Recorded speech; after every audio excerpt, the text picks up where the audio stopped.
Hi guys, welcome back to my channel.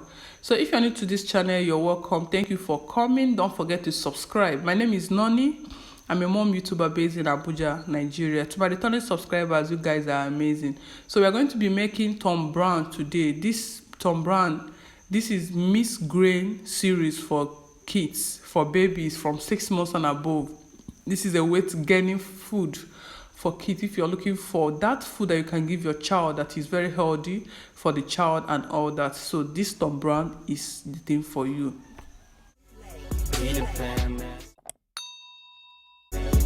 That's what they call me.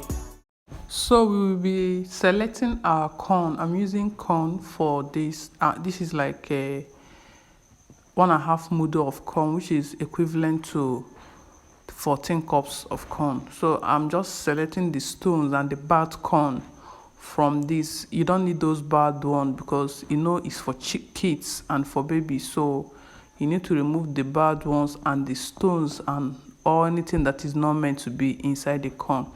So we'll go ahead and select the stones from our corn. Then also we'll be selecting this is millet. We'll also select the stone from the millet and also the stone from the Guinea corn. So after selecting of the stones, we'll go ahead and wash everything. So this is our wheat and we'll go ahead and wash everything. Then so this is how I wash it. For a tip, if you're washing it, it is best to put it in a sieve. That way the sand from the Guinea corn will settle inside the bowl instead of you going through one phase of removing it. And because there are still sand, no matter how you wash this thing, you will still get small particles of sand.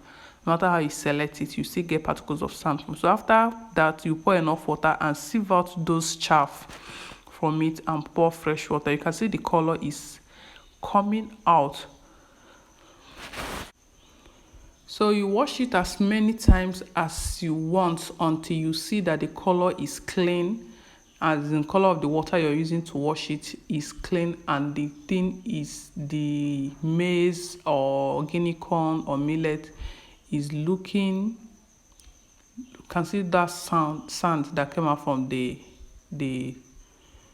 Guinea corn. So the same way I'll go ahead and also wash my millet and corn. So I've poured the corn inside the bucket. I'll add the millet into it. Then I'll also add the Guinea corn into the bucket. I'm making plenty. So I'm making 1.5 mudu of corn, 1 mudu of millet, 1 mudu of Guinea corn. So after that, you pour enough water to cover it very, very well. Like cover it, water that will be like half above the corn. Then the next thing is our soya bean. You also select the stones from the soya bean, and after selecting this, so I've already picked the stones from the soya bean. So I'm making plenty. So this is the stone I picked out from the soya bean. I'm not going to be adding all the soya bean. I'm going just to be adding half. That's 4 cups or 5 cups of the soya bean. So I'll go ahead and destone the soya bean, hull it. Then this is our corn. After 24 hours, we soaked it overnight. This is like the next evening. So this is the corn. You just go ahead and wash the corn, wash it thoroughly, sieve out the water and wash it again so that it won't be smelling. After which we'll go ahead and spread it out and put it under the sun to dry. So we'll go ahead and soak our beans also that we'll be using for this recipe. So I soaked my beans for like 6 hours before I dehulled it. So this is the corn. After I washed it, I spread it out on my dining table. You need to clean the place very well because you're not going to be washing this again. So it's just like the food is almost ready. So I just spread it out on my dining table where I know that air and the sun comes out. You need to spread it out where you get sun, or you take it directly under the sun to dry out again, because if you don't spread it out, it will start growing and start forming mucus. So this is the soya bean. I will just wash it now and dehull it. So this is me after dehulling the soya bean. I'll be leaving a link to how I make my soya bean in the description because I don't want this video to be too long. So this is the soya bean. I've already dehulled it, washed it, and this is the chaff that came out from it after washing it. And everything is ready. I've already dehulled my beans too. Once you finish washing everything and dehulling everything, put it under the sun to dry. So this is everything. This is the beans, this is the soya bean. Everything are properly dried. I'm making plenty. And this is my wheat, already washed and dry. I didn't soak this one, I only washed it and put it in the tray under the sun to dry. And this is all that will be needed. Then our granite, we've already washed our granite too and also spread it out to dry. I didn't add salt, I just washed it and sun it under the sun to dry. And this is our beans, already dehulled and dried as well. So make sure you're doing this thing when there is sun. If you're living in a place where there is no sun, if you have dryer, oven dryer or the other type of dryer, you can dry it. And this is our rice, also washed and dry. So the things you need for this thing are rice. You can mix any grain of your choice actually. So what I'll be doing next is to roast the stuffs that I've already dried and processed. I'm roasting the Guinea corn, the millet, and the normal corn in my pan, in my fry pan. I'm just roasting it on a low heat, like very, very low heat.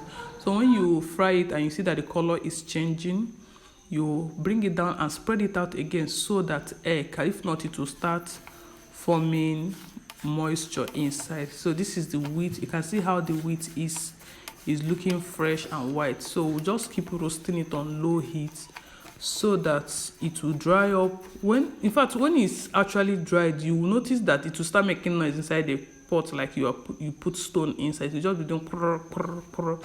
So this is it. The color is already changed. It's no longer the original bright color. You can see the color. It has changed from the normal wheat color to golden brown.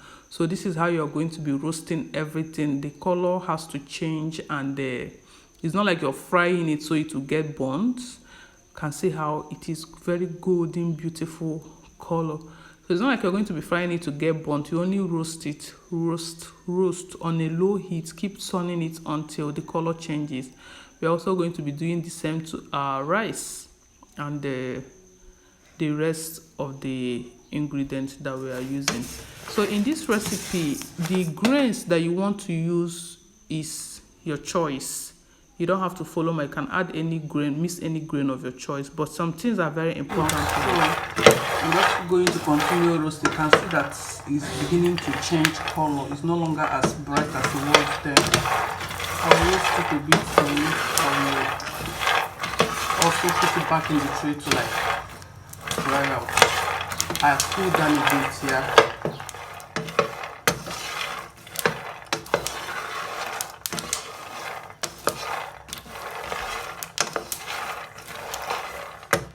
So when you keep roasting it and you notice that the color is changing color, you will just bring it down. We'll do the same thing to our soya bean and every other grain that we are going to use.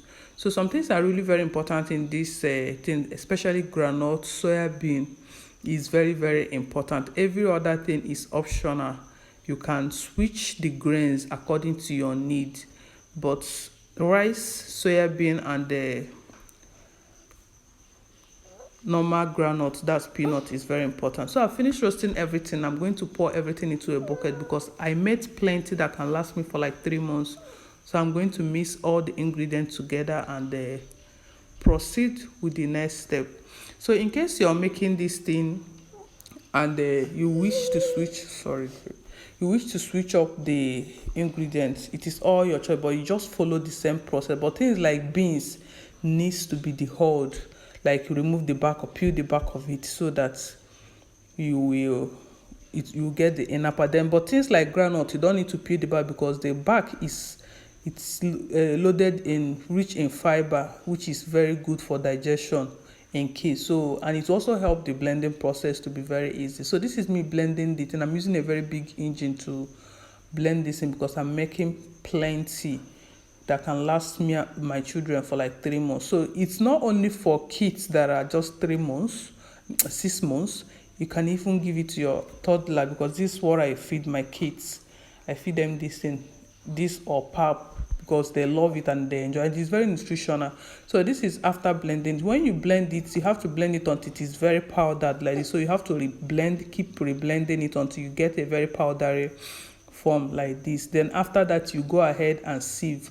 And as you're sieving it, you have to use a very tight sieve that the teeth or opening is not very open. So you use a very tight sieve to sieve it. If not, when you make it for the child, see the chaff that is coming out from it. If you don't sieve it out, you get, when you make it for the child, when you drink it, you notice that it's sharp in your throat. Reason because of the corn, the back of corn. But corn is really strong, so the back is always very difficult to go.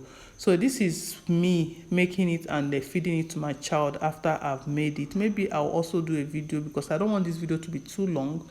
I'll make a video on how you can make this for your child. You can equally make it as a swallow for them, because they eat it as swallow and also drink. Anyway guys, that's the end of the video. I hope you enjoy. Please do leave me a huge thumbs up, share this video. It will be of great help to me, and please subscribe to my channel and click the bell notification so you don't miss any video from me. And I'll see you guys in the next one.